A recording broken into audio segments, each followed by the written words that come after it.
साहिब कबीर कहते हैं, तेरा साहेब तुझ में है और तू साहेब के माए। तेरा साहेब तुझ में है, तुम साहेब के माए।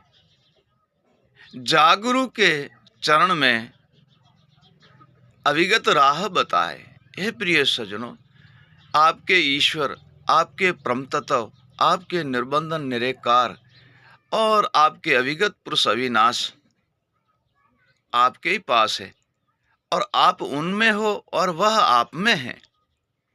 परंतु इसे देखने का और इसको जानने का सदगुरु देव के चरण जानना पड़ेगा और वही सदगुरु देव हमें रास्ता बताएंगे, जिनसे आत्मा तत्व को चीन के परम तत्व में लीन होते हैं और परम तत्व को चीन के अविगत पुरुष में लीन हो जाते हैं।